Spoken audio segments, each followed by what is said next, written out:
Estamos estudiando el mensaje a la Odisea. Vamos a tomar este mensaje, lo estamos tomando en forma más detallada por el hecho que se aplica tan directamente a nosotros.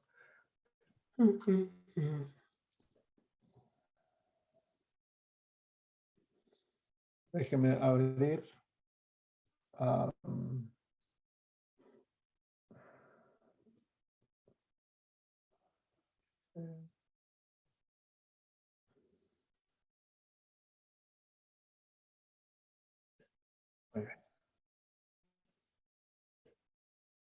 Muy bien, vimos el versículo 1 en forma detallada. La semana pasada vimos que la palabra iglesia, el ángel, el mensaje está dirigido a los líderes específicamente. La palabra iglesia no quiere decir, no se está refiriendo a la estructura, sino que se está refiriendo a la gente. Siempre en el Nuevo Testamento la palabra iglesia se refiere a la gente, a aquellos que han aceptado a Cristo como Salvador y están siendo santificados por su verdad. La hermana de White dice en el libro, en la Review on Herald, dice: el mensaje a la Odisea revela nuestra condición como pueblo. Así que específicamente el mensaje a la Odisea se aplica a Adventistas del séptimo día. Ella dice: el mensaje a la iglesia de la Odisea es muy pertinente para nosotros como pueblo.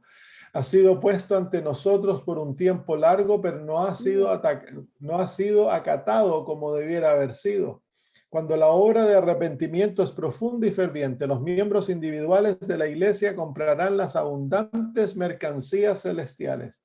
¿Cuántos perciben esto de manera pervertida? De la manera que Satanás desea que la perciba. Así que se aplica a nosotros, y la invitación es que obtengamos aquello que Cristo nos ofrece. Vimos en cuanto a qué es lo que significaba el amén, el testigo fiel.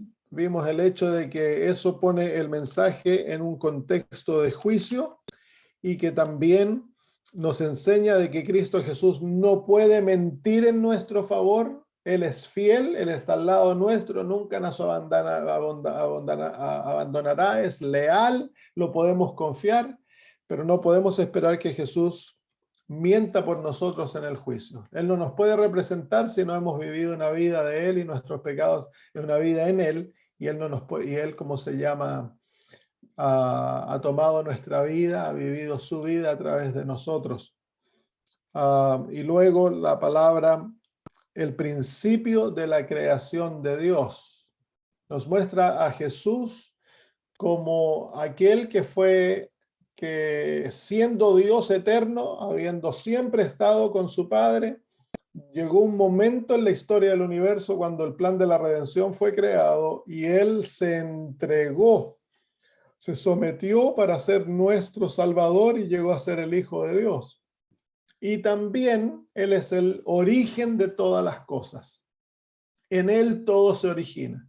Esa frase, el principio de la creación de Dios, nos habla de esas dos realidades. Hubo un momento en la historia del universo cuando Cristo, que era Dios eterno, siempre existió con Dios. Dios lo nombró su Hijo. Y eso lo estudiaremos con el grupo en forma detallada, a no ser que quieran que lo veamos bíblicamente en una de estas presentaciones. A lo mejor la próxima semana podríamos hacer eso para que les quede claro que la Biblia claramente presenta a Cristo Jesús tanto como Dios y como Hijo de Dios, y qué significa el hecho de que Él es Hijo de Dios. Muy bien, vamos ahora al versículo 2. El versículo 15, que estoy hablando cosas. La hermana de White dice en la carta 5 de 1897, dice: en el nombre del Señor les digo que aquellos que han poseído gran luz hoy están en la condición descrita por Cristo en su mensaje a la iglesia de la Odisea. Ellos piensan que son ricos y han sido enriquecidos y sienten que no tienen necesidad alguna, Cristo te habla a ti. Si valoras tu alma, escucha, por favor, escucha las palabras del gran consejero y actúa de acuerdo a aquellas. Así que el mensaje se aplica a la iglesia, pero se aplica en forma definitiva a cada uno de nosotros. Es un mensaje que ha de aplicarse, que ha de tomarse en forma individual y que debemos actuar personalmente para entrar en la experiencia de ser sanados de nuestra condición de la Odisea. Pero para eso hemos de escuchar el mensaje cuidadosamente y debe haber una investigación personal de nuestra situación. Debemos sacar nuestros ojos de los demás, debemos dejar de mirar al hermano, dejar de criticar al líder, debemos preocuparnos de nuestra propia condición, queridos hermanos. En el tomo 7 del comentario bíblico dice: el mensaje para la Odisea fue diseñado para erradicar de la iglesia las influencias fanáticas. Pero el esfuerzo satánico ha sido para corromper el mensaje y destruir su influencia.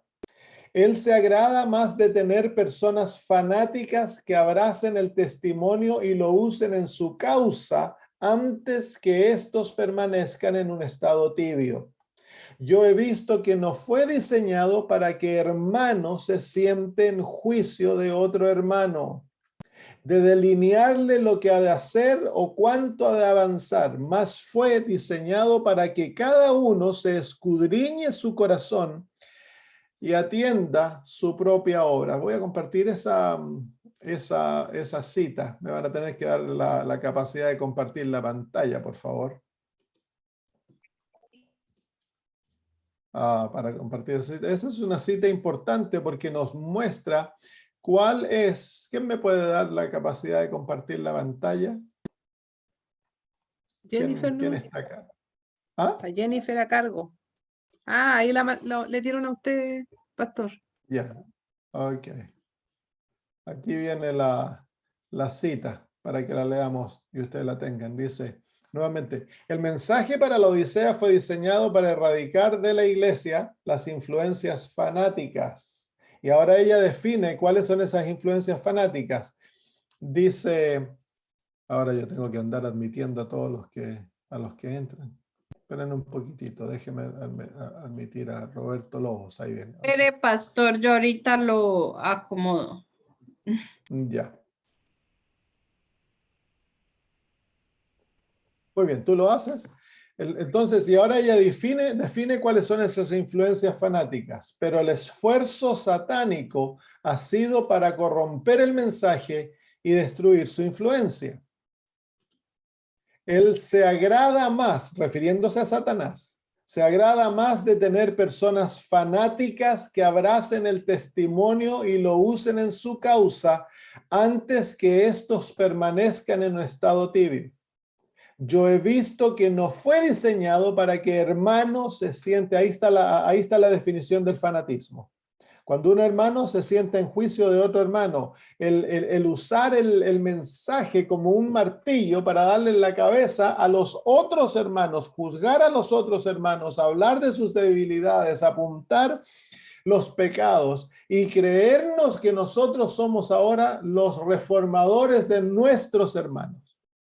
Ese no es el propósito del mensaje.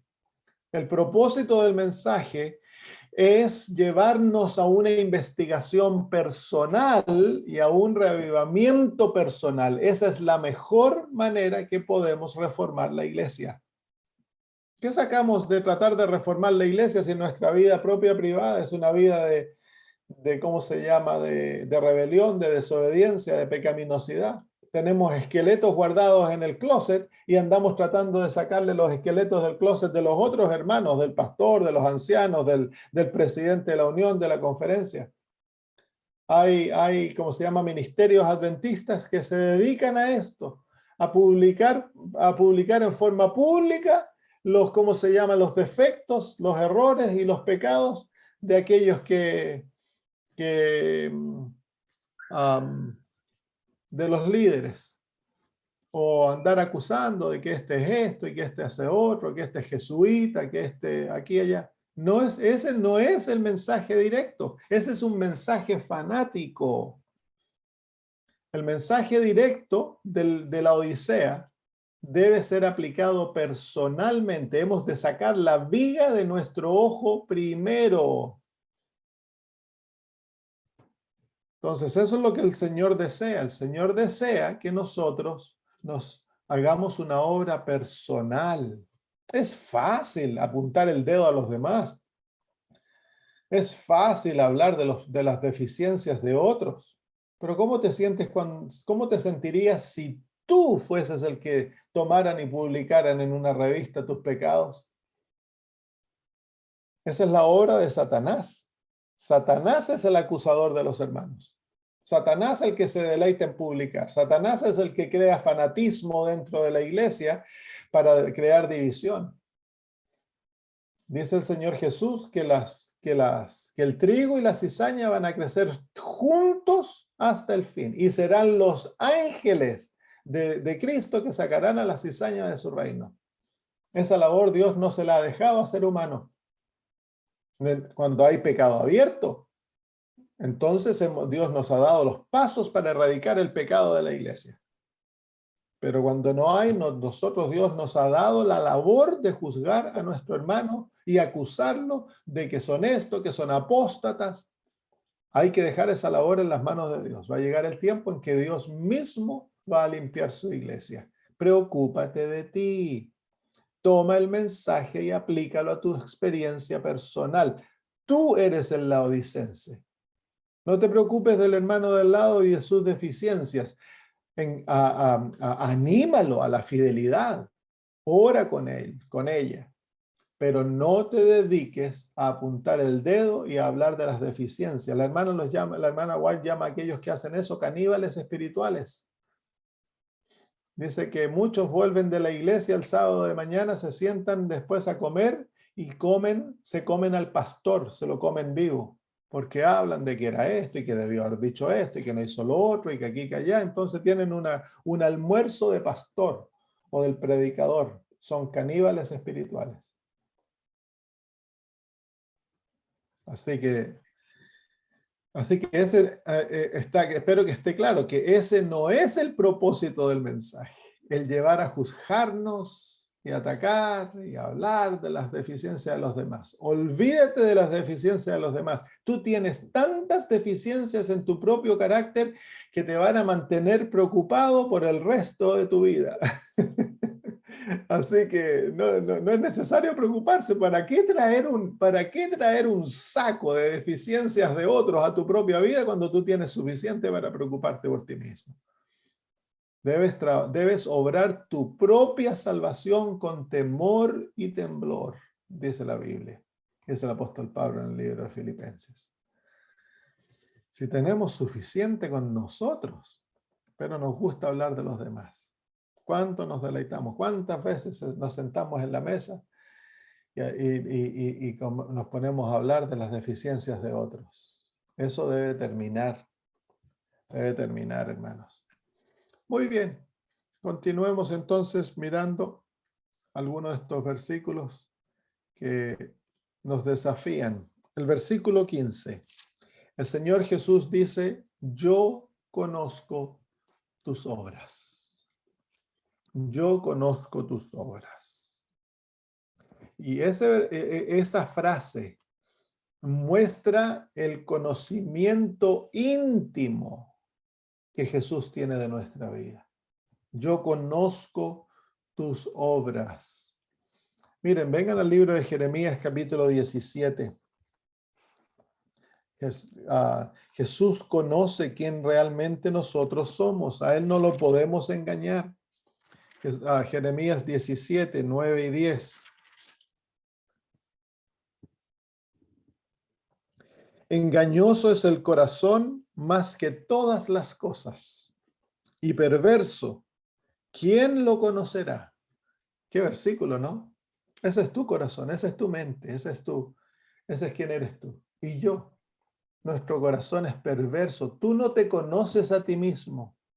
Esa frase que dice, conócete a ti mismo. Es imposible para un ser humano conocerse a sí mismo realmente. ¿Por qué? Porque tu propio corazón, tu propia mente te engaña. Tú te engañas a ti mismo.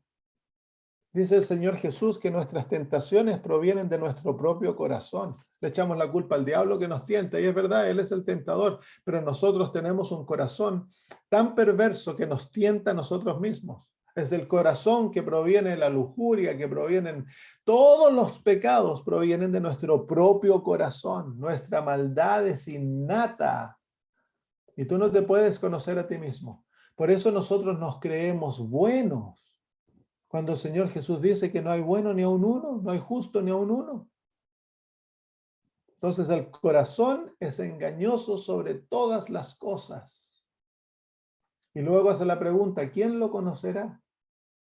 Y luego dice el Señor, yo Jehová que escudriño la mente, que pruebo el corazón para dar a cada uno según su camino, según el fruto de sus obras. Dios tan solo conoce el corazón. Y ahí en el libro de Apocalipsis capítulo 3, el Señor Jesús dice exactamente lo mismo. Yo conozco tus obras. Yo soy el único que realmente te conoce. Conoce todo. ¿Y saben ustedes qué increíble? Que conociéndonos tal cual somos, el Señor nos ama. Conociendo todo, hasta los más secretos pensamientos, las cosas más oscuras de tu vida, el Señor dice que Él te ama, con amor eterno te ha amado. Es algo maravilloso. La maldad humana, hermanos, es tan terrible. Nuestra maldad es tan oscura, tan profunda, que nosotros, si el Señor nos permitiera ver cuán malos somos y nos permitiera conocernos realmente como nosotros somos, quedaríamos totalmente destruidos. Por eso es que el orgullo humano es tan ofensivo a Dios. Nos hacemos parecer buenos y nos creemos, como decimos en Chile, el hoyo del queque, la crema de la torta. Nos creemos que somos mejores que los demás. Y el Señor, cuando tú estás creyéndote todas esas cosas, el Señor te observa y te ve en toda su corrupción. No hay nada que esté escondido ante sus ojos. ¿Cómo es pues que el ser humano puede ser orgulloso? Podemos ser orgullosos, enorgullecernos de nosotros mismos cuando no hay nada. Si el Señor no nos hubiese amado y su gracia no hubiese intervenido en nuestra vida, ¿qué niveles de degradación podríamos nosotros haber llegado? La maldad que se encuentra en el corazón del criminal, que se encuentra en el corazón del que abusa a niños, la degradación que se ve en la vida de otros seres humanos, déjame decirte, tú tienes la misma capacidad de hacer esas cosas. Tú y yo tenemos la misma capacidad. Es gracias a que la gracia divina ha intervenido en nuestro corazón, que ha detenido el desarrollo de esas capacidades. Pero si tú hubieras crecido en el mismo hogar, hubieras tenido las mismas influencias que esas personas tuvieron, tú habrías llegado a hacer exactamente lo mismo. Porque dice el apóstol Pablo, en mí, esto es en mi carne, nada bueno hay. Nada bueno. La palabra lo dice todo. Nada. Nada. Entonces, ¿de qué podemos creernos? ¿Qué hay de nosotros de enorgullecernos? Por eso es tan ofensivo el orgullo humano ante Dios. Aquellas personas que parecieran que son tan grandes, como el príncipe Felipe de Inglaterra. No, alguien que antes parecía que era un príncipe, que aquí, que allá, admirado por el mundo, y ahora se lo ha descubierto que es un pedófilo. Y ha sido como se llama, ha caído de su pináculo, ahora le sacaron sus títulos, y ahora ya no es más considerado parte de la familia real. Y el mundo se admira como que fuera algo tan extraño. Y al mismo momento que aquellos que lo están acusando, están apuntando el dedo y todo eso, y muchos de ellos están en los mismos pecados.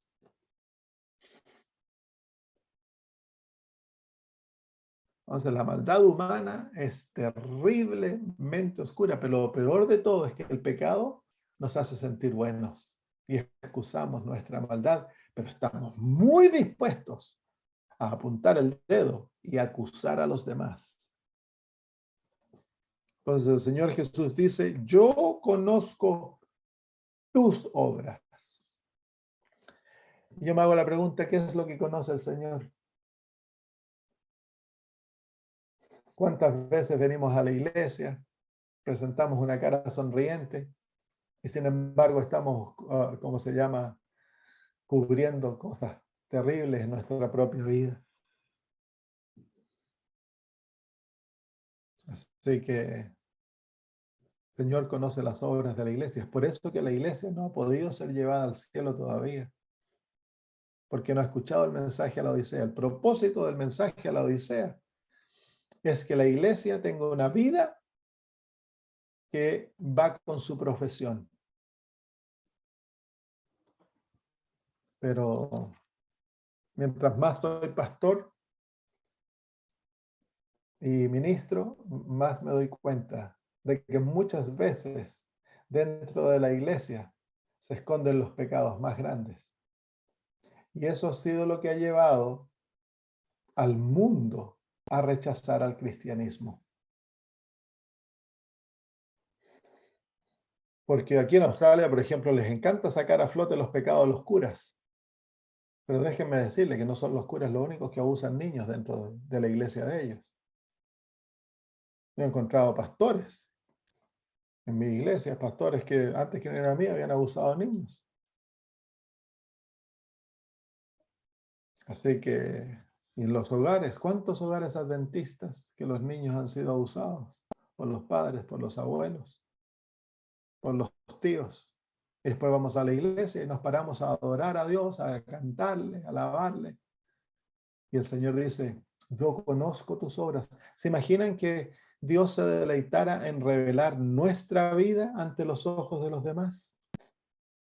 Que fuera como Satanás, porque Satanás es el que lo hace. ¿Se imaginan que llegaras un sábado de mañana a la iglesia, estuvieras parado cantando y de repente se abre la pantalla y comienza a decir la vida de mi hijo tanto la semana pasada?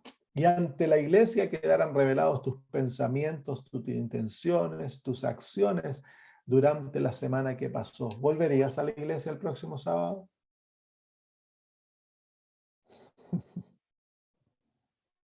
La manera que trataste a tu esposa, a tus hijos, lo que miraste en la internet, los programas que viste en la televisión, y luego lo profundo del corazón quedará revelado ante todos. Las tendencias, los deseos más escondidos. La obra de acusar es la obra de Satanás. Porque quiero que te des cuenta que ni siquiera Cristo acusa. ¿Te acuerdas cuando le trajeron a la niña o a la señora escogida que encontrada en el adulterio? En Juan capítulo 8.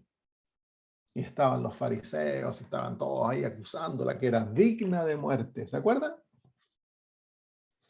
Jesús defendió a la chica, o a la niña, a la prostituta, a la muchacha, o señora, no sabemos qué edad tenía. Pero también los defendió a ellos, sin que ellos se dieran cuenta, porque Cristo Jesús podría haber hecho y desenmascarado los pecados de estos hombres que trajeron a esta mujer enfrente de todos. Él conocía lo más profundo de su corazón, pero sin hacerlo, él lo escribió en el piso. Y cuando los hombres vinieron a ver lo que estaba Cristo escribiendo, dice la hermana Guaira, ellos vieron su propio pecado que estaba siendo escrito por Jesús, se dieron cuenta que Cristo podría haberlos desenmascarado, se quedaron callados y se fueron. Dios no es el acusador de los hermanos. Dios busca, Dios tapa nuestro pecado y solamente lo hace público como la última medida para salvarnos. Así que cuando te encuentres hablando de los pecados de los demás, y sea por las razones más justas que tú crees, recuérdate de que Dios no obra de esa manera. Estás trabajando en las manos de Satanás. El Señor Jesús dice, yo conozco tus obras. Y Él conoce nuestras obras en forma íntima, hermanos. Y anhela salvarnos. Anhela salvarnos. El conocimiento de nuestras obras nos lo lleva a rechazarnos, como nosotros. Nos encontramos con un pedófilo, lo vamos a rechazar. Nos encontramos con el adúltero, lo rechazamos. Jesús no es así. Jesús no excusa el pecado, porque hay dos casos opuestos. Hace un tiempo atrás hubo un caso de adulterio en una de las iglesias hispanas acá, y la iglesia se dividió en dos. El hombre contó la historia, ¿no? Que la esposa lo había rechazado, que ella dormía con los perros en la cama y que a él lo había echado a otra pieza. Y que eso eventualmente lo llevó a buscar a otra mujer. Entonces, los que lo juzgaban y los que lo excusaban. Uno le ponían la mano en el hombro, oh, hermano, no se preocupe, Dios te ama, no te preocupes, pero no le decían que había cometido adulterio. Lo otro decía, era todo cometido adulterio, que hay que borrarlo, hay que sacarlo de la iglesia, que aquí, que allá. Es que no es ninguna de las dos maneras la manera de tratar. Jesús no excusó el pecado de la muchacha, pero la defendió. No la trató como basura, la llamó hija. Y después le dio el poder para dejar de pecar. Le dijo, vete y no peques. Llamó su acción pecado. El adulterio lo llamó por su nombre, pecado. No excusó el pecado, pero no trató a la muchacha como basura. La levantó y le cambió su vida. Esa es la manera que debemos actuar. Yo conozco tus obras. Y luego dice, piensa esa palabra obras. Veamos un poquito acerca de eso. Vamos al libro de 1 Corintios capítulo 3. 1 Corintios capítulo 3. Versículos 12 al 13. Dice el apóstol Pablo. Y si sobre este fundamento, dice versículo 11, porque nadie puede poner otro fundamento que el que está puesto, el cual es Jesucristo. Y si sobre este fundamento alguno edificare oro, plata, piedras preciosas, madera, heno o hojarasca, la obra de cada uno será manifiesta, porque el día la declarará, pues por el fuego se revelará, y la obra de cada uno, cual sea el fuego, la probará. Se fijan ahí que la obra es la edificación del carácter, de la vida, edificarla sobre Cristo Jesús. El fundamento es Cristo Jesús. Y luego de ahí cada uno de nosotros ha de edificar un carácter. Entonces, la obra es el carácter, la vida. El Señor Jesús dice, yo conozco tu vida, yo conozco tu carácter. De Él nada está escondido.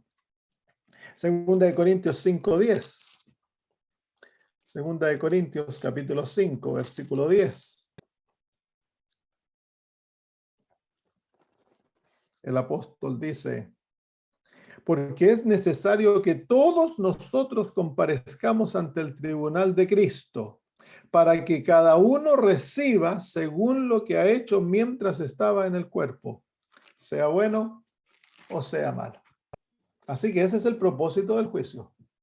Somos salvos por fe, somos juzgados por obras, porque la obra revela el fruto de aquello que ha ocurrido en nuestra vida. Si Cristo ha morado en el corazón y la vida ha sido sometida para que Él obre en nuestra vida de acuerdo a su gracia, entonces nosotros va a haber un tipo de obras que se producen en la vida, en el carácter.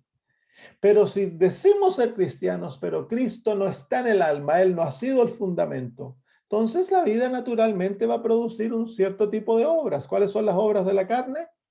Son adulterio y todas esas cosas que el apóstol Pablo dice en Gálatas capítulo 5. Entonces es imposible esconder las obras. Es lo natural de la vida. Es imposible. Tú puedes engañar a alguien, pero cuando se te toman tus 70, 80 años de vida y el juicio te mira esos 70 años de vida, bueno, hubo un tiempo que estuviste, no eras convertido, luego te hiciste ser convertido, entonces te toma desde ese momento el juicio y te juzga. Te mira la vida. Y lo que el juicio en el cielo busca es este que se llamó cristiano. ¿Vivió su vida con Jesús o no? ¿Y cómo sabemos eso? Las obras lo revelan. Si Cristo está en mí, entonces va a haber una obra en su imagen. Más y más y más el carácter se va a ir reflejando a su imagen. De primero va a ser súper imperfecto, pero a medida el cristiano va madurando y entregándose más y creciendo en Cristo, va a ir cada vez más igualándose a Jesús. Así que los adventistas mayores, los adultos, debieran ser más hermosos en carácter que los más jóvenes, pues. Debiera ser lo natural. Más pacientes, más felices, más generosos, más caritativos, más, ¿cómo se llama? Compasivos y todo aquello que reflejan el carácter de Cristo. Entonces, por eso el Señor Jesús dice, yo conozco tus obras. Y si nuestro nombre pasara hoy por el juicio, ¿estamos escondidos en Jesús? ¿Se ve su justicia? ¿Se ve su carácter en nosotros? ¿Quién se pondría en pie en el juicio cuando llamen tu nombre? ¿Tú o Jesús? Porque eso es lo hermoso, que si tú has entregado tu vida a Cristo y confías en Él de todo corazón y estás creciendo en gracia diariamente, en tu imperfección, tú eres perfecto en Cristo Jesús. Entonces, cuando tu nombre aparece en el juicio del cielo, ¿quién realmente aparece? Si estás viviendo diariamente con Cristo, si estás confesando tus pecados, si estás abandonándolos, si confías en Él con toda tu alma y Él es tu todo, entonces aparece Jesús. Él se levanta y toma tu lugar y dice, Padre, yo soy Samuel. Mi nombre ha sido llamado. Samuel ha vivido en mí. Entonces aparece su vida y tú apareces perfecto, pues. Y aquella vida que has vivido, que refleja que has vivido en Cristo, entonces totalmente cubierta por la justicia de Jesús. Pero si tu vida muestra que no has vivido en Cristo, te llamaste cristiano, pero no has vivido en Cristo, Cristo no puede reemplazarte en el juicio, no puede representarte. No puede poner su justicia en tu favor. Porque la condición es que vivas en Cristo, pues. Cristo en ti, la esperanza de gloria. Yo conozco tus obras. Y luego dice que ni eres frío ni caliente. Y esta frase, que ni eres frío ni caliente, es repetida en este versículo y en el próximo varias veces. Mire, dice que ni eres frío ni caliente. Ojalá fueses frío o caliente, pero por cuanto eres tibio, que es lo mismo, ni frío ni caliente, y no frío ni caliente, te vomitaré de mi boca. 4 veces en 2 cortos versículos el Señor repite la misma frase. ¿Por qué? Porque Dios está sorprendido. Estamos a punto de ser vomitados de la boca de Cristo. Es probablemente uno de los cuadros más duros de las Sagradas Escrituras, este cuadro, que Dios vomita, y a los que los vomita son a los tibios. Entonces, la tibieza espiritual no es la enfermedad de la Odisea. La tibieza espiritual es un síntoma a través del cual se identifica la enfermedad. Para sanar todo problema, cuando uno está enfermo, Antes de tratar los síntomas, hay que tratar la enfermedad. Hay que buscar la raíz de la enfermedad. Cuando se encuentra lo que produce la enfermedad, se saca aquello que produce la enfermedad, entonces el cuerpo comienza a sanar y desaparecen los síntomas. Para dejar de ser laodicense, tú no tienes que tratar de ser caliente, porque tú no puedes hacer eso. Para dejar de ser laodicense, hay que buscar cuál es la causa de nuestra enfermedad. ¿Por qué es que somos tibios? ¿Qué significa ser tibio? ¿Qué significa ser frío y qué significa ser caliente? Vamos a ver eso. Vamos a definir bíblicamente lo que significa ser frío y luego qué significa ser caliente. Miren, veamos un poquito qué significa el que Dios nos vomita. Vengan al libro de Levíticos, capítulo 18. ¿Qué significa el ser vomitados? Levíticos 18, 26 al 29. Dice, Levíticos 18, 26 al 29, dice: guardad pues vosotros mis estatutos y mis ordenanzas, y no hagáis ninguna de estas abominaciones, ni el natural ni el extranjero que mora entre vosotros.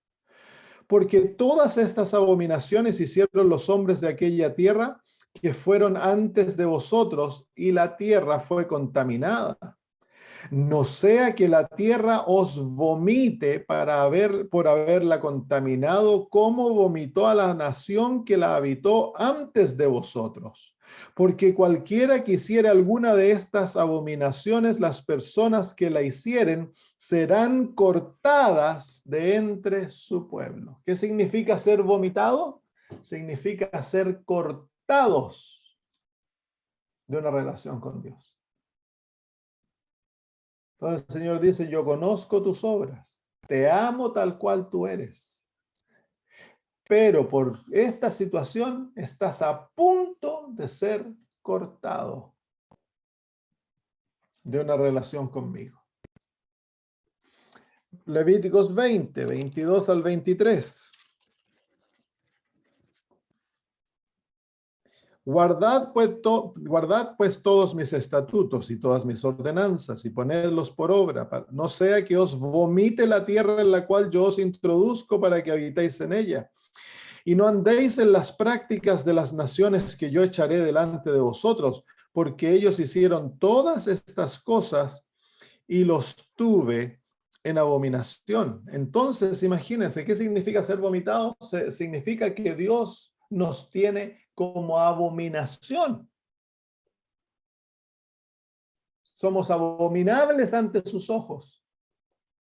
El pecado es abominable. Y cuando nosotros no queremos abandonar el pecado, entonces llegamos a ser abominables ante los ojos de Dios.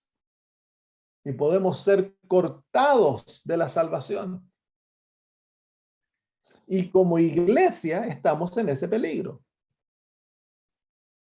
Estamos en la misma situación de las naciones que habitaron antes que llegara Israel, que fueron vomitados, perdieron la salvación, fueron destruidos. Entonces Dios envía este mensaje para despertarnos. ¿Y por qué lo envía? ¿Por qué fueron, ¿cómo se llama?, desechados? Por ¿cómo se llama?, la vida que vivían. Una vida abominable. Los pecados de aquellas naciones eran terribles. Entonces Dios los destruyó. Y aquí hay un pueblo que Dios usa el mismo lenguaje. Estoy a punto de vomitarte de mi boca. Entonces es serio. Por eso el Señor Jesús dice: sé celoso y arrepiéntete. Al que yo amo, reprendo y castigo. Dios no nos habla estas palabras duras porque nos odia, lo hace porque nos ama y no desea que nos perdamos. Pero a Dios no lo podemos engañar con una farsa de cristianismo. A Dios no podemos, al cielo no podemos contarle una historia para engatusarlos. Nos conocen tal cual somos. Entonces, ¿cuán importante es el mensaje? Es esencial. En este mensaje depende el destino de la iglesia, dice la hermana de White.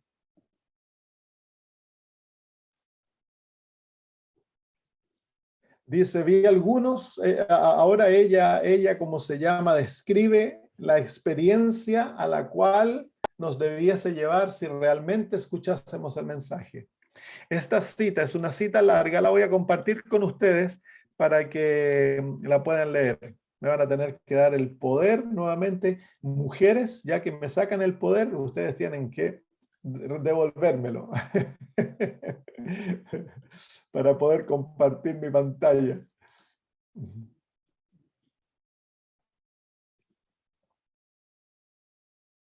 ¿Me dieron el poder, señoras? Jennifer, ¿estás ahí? Ah, yo, ya, gracias. Ahora sí. Muy bien, aquí vamos. ¿Ven la pantalla, cierto? Dice, vi algunos que con fe fuerte y sollozos de agonía suplicaban a Dios. Sus rostros eran pálidos y marcados de ansiedad profunda que mostraban su lucha interna. Firmeza y gran dedicación eran manifestadas en sus rostros. Grandes gotas de transpiración caían de sus frentes. Cada ciertos momentos sus rostros se iluminaban con señas de la aprobación de Dios y nuevamente la misma apariencia solemne, dedicada y ansiosa se manifestaba sobre ellos. Ángeles malvados se multiplicaban alrededor de ellos, sobrepujando oscuridad sobre ellos para esconder su vista de Jesús. Así sus ojos se volverían a mirar la oscuridad que los rodeaba. De esta manera serían llevados a desconfiar en Dios y murmurar contra Él. Su única salvaguardia era en mantener sus ojos dirigidos hacia arriba. Ángeles de Dios tenían el cuidado de su pueblo y a medida que la atmósfera venenosa de los ángeles malvados era empujada sobre ellos llenos de ansiedad, aquellos llenos de ansiedad, los ángeles celestiales constantemente movían sus alas sobre ellos para dispersar la oscuridad profunda.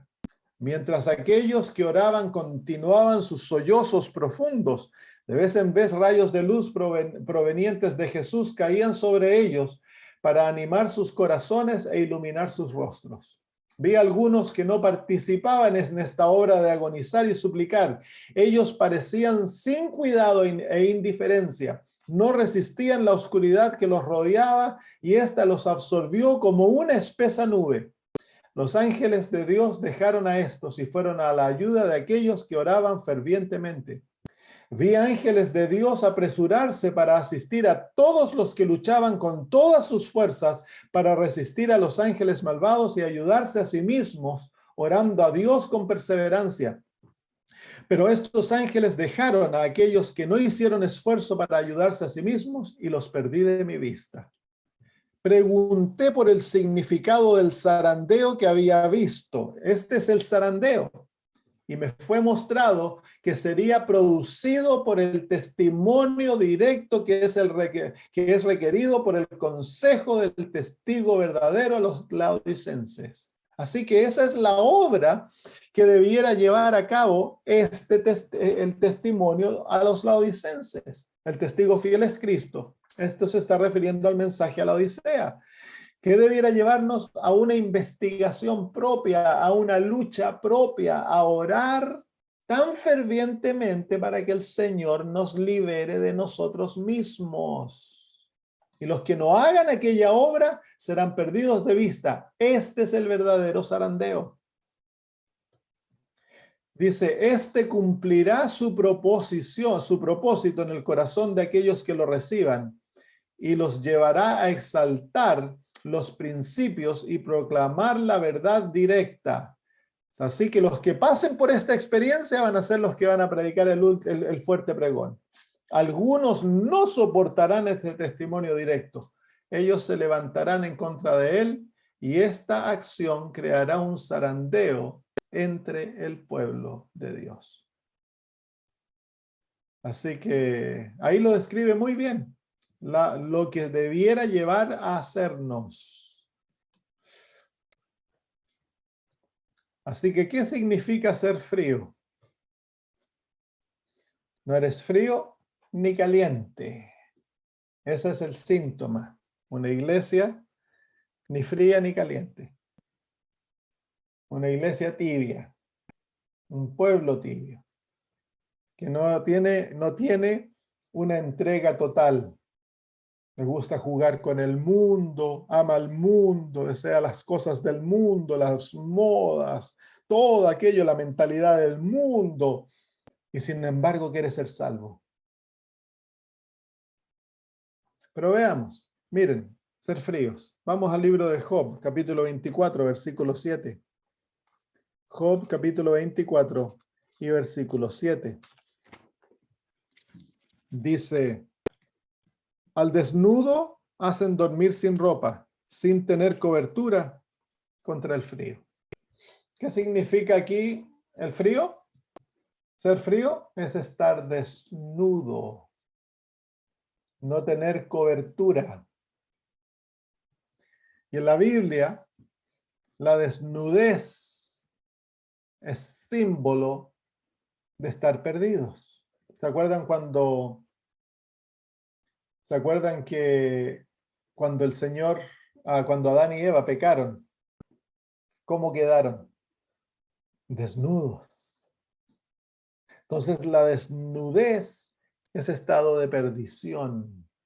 Es estar, el frío, ser fríos, es estar desnudos, es no tener la justicia de Cristo, porque esas son las ropas que nos cubren.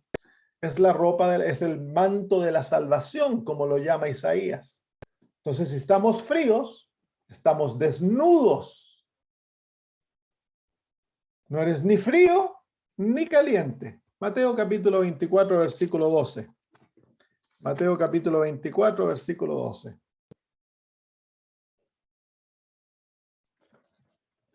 Y por haberse multiplicado la maldad, el amor de muchos se enfriará.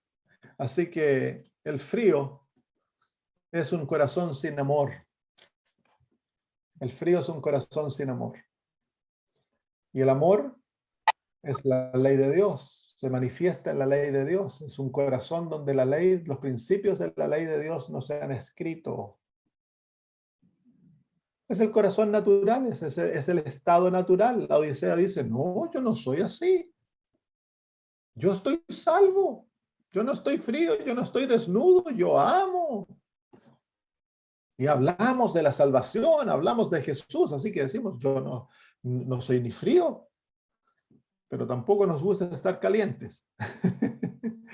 Vamos a ver qué significa ser calientes. Éxodo 22, 24. Éxodo 22, 24.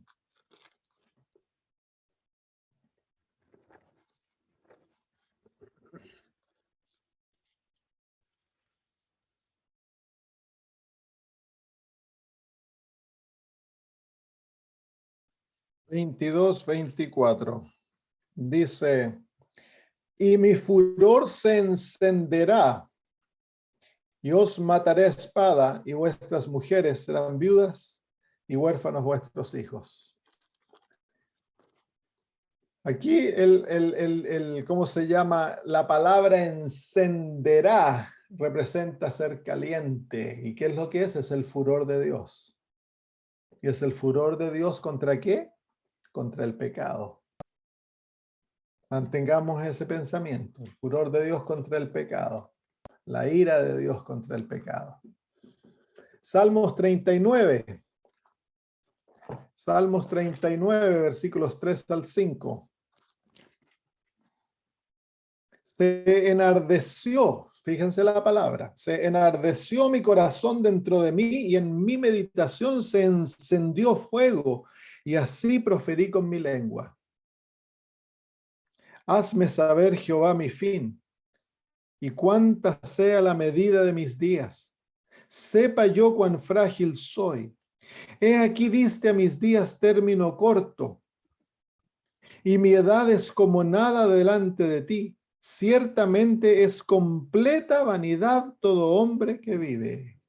¿Se fijan ustedes que la experiencia de este hombre dice que cuando se enardeció su corazón y dentro de sí y su meditación se encendió fuego? ¿Qué lo llevó a ver? Lo llevó a verse a sí mismo como él era. Entonces, el ser caliente es tener una profunda realización de cuán malos somos. Entonces, el tibio no tiene esa experiencia. El tibio no se cree perdido, pero no tiene la experiencia de tener una realización profunda de su propia maldad, de su propio estado. ¿Se fijan lo que dice? Él dice, en mi meditación se encendió fuego. ¿Cuál es el fuego? Es la ira de Dios contra el pecado. Así que si aquel fuego se prende en nuestro corazón, ¿qué va a ocurrir? Nuestro pecado va a quedar revelado. Y dice, hazme saber, Jehová, mi fin, y cuánta sea la medida de mis días. Sepa yo cuán frágil soy. La verdadera manifestación de una verdadera conversión es que nos lleva a la realización del apóstol Pablo. Yo sé que en mí nada bueno hay. De todos los pecadores, yo soy el más grande.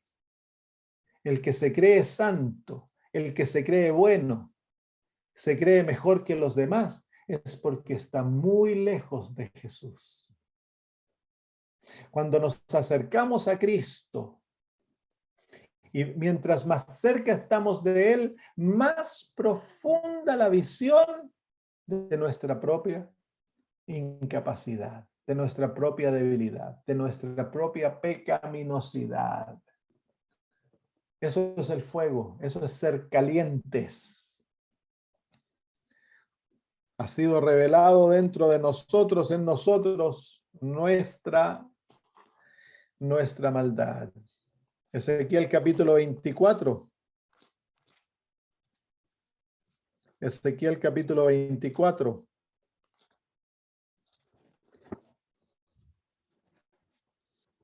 Versículos 10 y 11. Dice, multiplicando la leña y encendiendo el fuego para consumir la carne y hacer la salsa, y los huesos serán quemados. Asentando después la olla vacía sobre sus brasas para que se caldee y se queme su fondo y se funda en ella su suciedad y se consuma su herrumbre. Fijan aquí en forma simbólica, el Señor está mostrando cómo se limpia una olla. Una vez que se cocinó todo dentro, ¿qué es lo que hay que hacer? Hay que purificarla. ¿Y cómo se purifica? Con el fuego. ¿Y quién es esa olla? Somos nosotros, pues. Los pedazos de carne, la sopa, todo eso adentro es nuestra vida. ¿Cómo se limpia todo eso? Se limpia con el fuego. Así que el fuego es la obra de la santificación. Aquellos que están calientes no tan solo les ha sido revelado su pecado, sino que también se les revela el remedio para su pecado. El remedio del pecado es la justicia de Cristo. Y aquella justicia es otorgada como un don, pero también es una experiencia de la vida en la cual el Señor nos limpia, nos somete al fuego, que son las aflicciones, el dolor, las dificultades, para sacar aquello que está escondido en el corazón y limpiarlo. Entonces, aquel que es caliente ha experimentado la salvación y también está experimentando la santificación, el crecer en Cristo. Tiene una imagen de sí mismo como el apóstol Pablo. Yo soy malo, no hay nada bueno en mí. Cristo Jesús es mi bondad. Y se esconde en Jesús. Y en esa experiencia de esconderse y esconderse y esconderse en Cristo, Él crece en su imagen. Eso es estar caliente. Daniel capítulo 3, 22 al 25. Daniel capítulo 3, 22 al 25. Y como la orden del rey era apremiante y lo habían calentado mucho, ¿cuántas veces más calentaron el horno? 7 veces. ¿Estaba caliente ese horno? Estaba hirviendo. Dice, la llama del fuego mató a aquellos que habían alzado a Sadrach, Mesach y Abednego. Y estos tres varones, Sadrach, Mesach y Abednego, cayeron atados dentro del horno de fuego ardiendo. Entonces el rey Nabucodonosor se espantó y se levantó apresuradamente y dijo a los de su consejo, ¿no echaron a tres varones atados dentro del fuego? Ellos respondieron al rey, ¿es verdad, oh rey? Y él dijo, aquí yo veo 4 varones sueltos que se pasean en medio del fuego sin sufrir ningún daño, y el aspecto del cuarto es semejante al Hijo de los dioses. Aquel fuego que no tiene, a los que no tienen a Jesús, ese fuego los mata. Pero a los que tienen a Cristo, el fuego mientras más caliente se pone, más íntima la relación con Jesús. El fuego es el fuego de la purificación, el fuego de la santidad, el fuego de la ira de Dios contra el pecado. Pero los que están en Cristo, como estos jóvenes que amaban a Jesús, el fuego es el lugar de la relación más íntima con Cristo. No hay lugar más íntimo con Jesús que cuando estamos pasando por la aflicción. Entonces aquí se nos muestra el secreto de cómo se quema el pecado en nuestra vida, pues. Aférrate a Cristo más y más mientras más dura se pone la vida. Porque la dureza en la vida, el Señor te somete a fuego las aflicciones para quemar el pecado. Pero el pecado no se quema a no ser que Cristo esté íntimamente en ti. Entonces, ese es el propósito último de la aflicción, es llevarte a esconderte en Jesús. Para que no vean a los jóvenes, sino que vean a Cristo. Entonces, eso significa estar caliente, pero la Odisea no es frío ni caliente. La Odisea no cree estar perdida, ellos se creen salvos. Pero la Odisea tampoco está sometida a este proceso maravilloso de la transformación de la vida. Entonces, seguimos siendo mundanos dentro de la iglesia. Amamos lo que el mundo ama, deseamos las cosas que el mundo desea, nuestros objetivos son mundanales, nuestros deseos son mundanales, pero nos llamamos cristianos. Vamos a terminar viendo un aspecto que define más claramente este asunto. Vengan al libro de Isaías capítulo 29. Isaías 29 y versículo 13.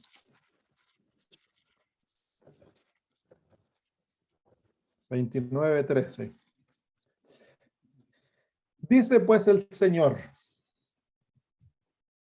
porque este pueblo se acerca a mí con su boca y con sus labios me honra, pero su corazón está lejos de mí. Y su temor de mí no es más que un mandamiento de hombres que les ha sido enseñado. Aquí se manifiesta la condición de la Odisea. La boca habla. La boca dice, yo te amo, Señor. La boca dice, oh, Señor, tú eres bueno, yo soy cristiano, yo soy adventista del séptimo día, yo guardo el sábado. La boca. Pero el corazón está lejos. Y los mandamientos que guardamos, los guardamos porque fueron enseñados a nosotros por hombres, no por amor a Dios. Guardamos el sábado porque nos fueron enseñados, somos adventistas. Pagamos el diezmo porque así nos enseñaron y para ser buen adventista hay que hacerlo. Y todo lo que hacemos, lo hacemos por respeto al hombre, no por amor a Dios. Eso es el estado de la Odisea. El corazón está lejos de Dios, no ha sido sometido, no ha sido entregado a Cristo. En el corazón no mora Jesús, en el corazón mora el yo. Pero la boca está caliente, el corazón está frío, pero la boca está caliente. Eso produce un estado de tibieza, pues. Oh, sabemos las profecías y hablamos, nos llenamos la boca, discutimos en las escuelas sabáticas y la boca hace creer a todo el mundo que, oh, qué persona más buena, qué pastor más fantástico. La boca. Pero el corazón aún está controlado por el yo. Está lleno de las abominaciones más oscuras. nunca ha sido sometido a Cristo. Por lo tanto, Cristo no mora en el corazón. Por eso Jesús se está golpeando afuera, llamando aún la atención de sus hijos, decir, déjame entrar al corazón, déjame entrar. Ese es el estado de la Odisea. El corazón no ha sido rendido a Cristo. El corazón no ha sido convertido. No tenemos un nuevo corazón, una nueva mente donde el Señor ha escrito su amor, su ley, y ese corazón le pertenece a Él porque ha sido voluntariamente entregado, sometido, para que Cristo sea el Señor y Rey de la vida. Lo decimos eso, pero en realidad no ha ocurrido. Entonces, nuestra experiencia es abominable a Dios. Porque imagínense el cuadro. Se para un coro a cantar adelante y está cantando, Señor, te amamos, y el canto es todo el amor de Dios. Y ahí el que dirige el coro está en adulterio con una de las cantantes, y uno de los muchachos que canta el viernes en la noche estaba bailando, y varios de ellos les gustan las comedias, y hay otro que está adicto a la pornografía, y uno le pega a la esposa, la otra... ¿Entienden? Pero el coro le canta a Dios de una manera tan linda, y los miembros lloran, qué tan lindo que canta el coro. Y sin embargo, esa alabanza es abominable a Dios, porque el corazón no ha sido sometido.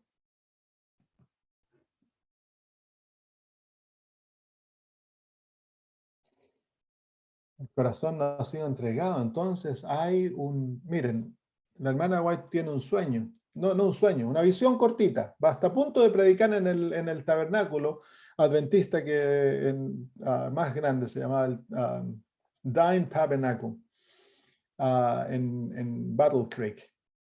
Y antes que predique, ella recibe un sueño. Estaban todos cantando. Y un ángel viene y le dice, te voy a mostrar la única persona que en este tabernáculo, 3,000 personas, realmente adora a Dios. El ángel la llevó, ella la siguió y caminaron por el pasillo. Y ella en la visión veía gente cantando y ella decía, seguramente es esta persona, porque tenía una linda voz y cantaban tan fervorosamente.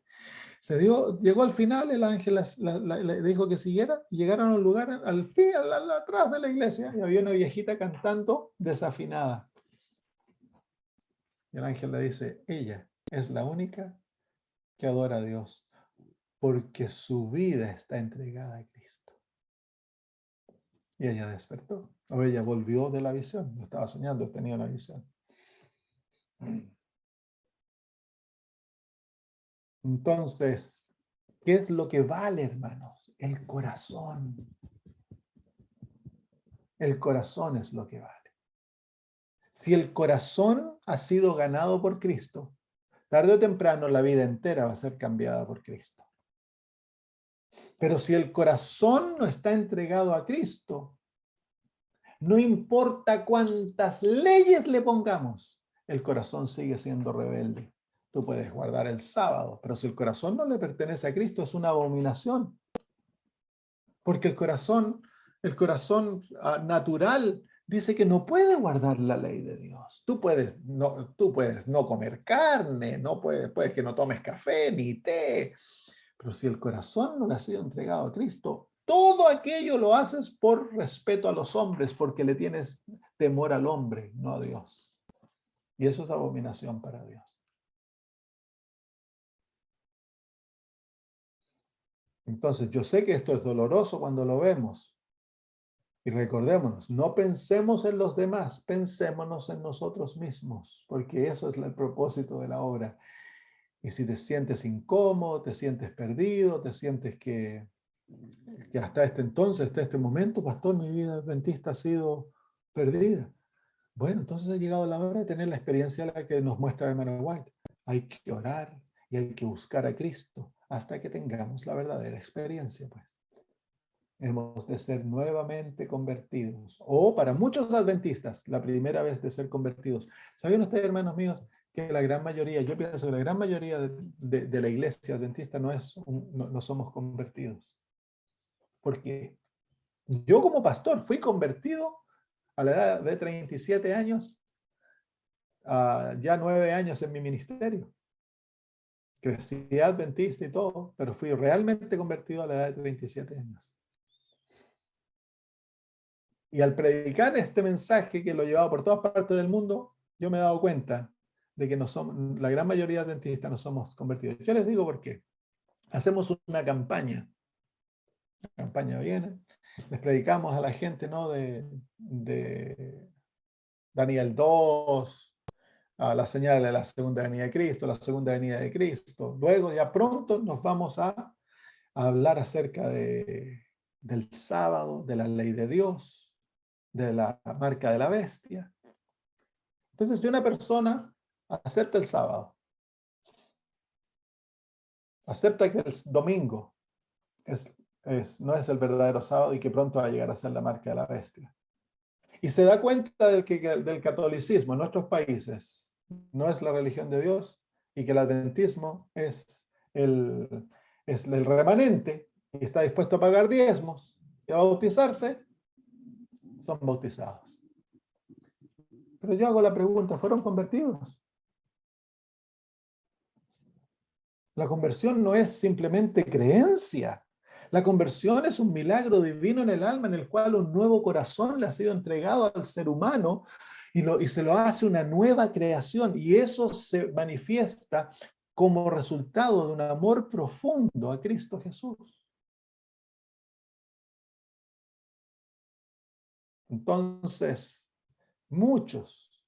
Yo aquí, cuando era pastor de iglesia, ¿cuántas personas en mi iglesia, ya mayores adventistas, vinieron, acercaron a mí y me dijeron, pastor, yo nunca fui convertido? Me acuerdo en Chile prediqué en una iglesia pequeñita, bueno, tenía como 100 miembros, y al final de presentar los temas de la campaña, que eran del amor de Dios, de la justicia por la fe, todas esas cosas sencillas, pero que el adventista no conoce, los ancianos se acercaron a mí y me dijeron, pastor, la iglesia entera quiere ser rebautizada. Nosotros como ancianos necesitamos ser rebautizados porque en esta campaña hemos encontrado una nueva experiencia con Cristo y nos hemos dado cuenta que ninguno de nosotros estábamos convertidos, pastor. El pastor no los dejó. Pero, ¿cómo se llama? Es la realidad. Yo pienso que cuando venga la hora de que el Señor comience a derramar su espíritu, muchos adventistas que sean convertidos por primera vez se van a rebautizar. Porque se van a dar cuenta de que su primera experiencia no fue una experiencia de conversión. Tú tan solo te vas a dar cuenta cuando recibas la verdadera experiencia, que es la verdadera conversión. Es un nuevo nacimiento, es una recreación. Ahora Cristo vive en el alma, hay paz, hay gozo, hay crecimiento, hay victoria en Cristo Jesús. El corazón es lleno de amor. Y eso es lo que Dios necesita de la iglesia adventista. Tristemente, la gran mayoría no lo va a escuchar. Se van a rebelar contra el mensaje. Pero espero que tú no lo hagas así. Ahora que lo estás escuchando, espero que hagas investigación propia. Déjate de mirar al pastor, a los líderes. Déjate de que lo que pasa en la asociación ¿cómo se llama? Te deprima. Preocúpate de ti. Preocúpate de ti. Cuando tu corazón sea transformado y estés lleno de Jesús y camines con Él, vas a amar, vas a tener paciencia, vas a ayudar, vas a dejar de criticar. Muy bien. ¿Hay alguna pregunta? Porque llegó la hora de terminar. Si no, mis hermanos en Suecia se me quedan dormidos para mañana. ¿Hay alguna pregunta por ahí?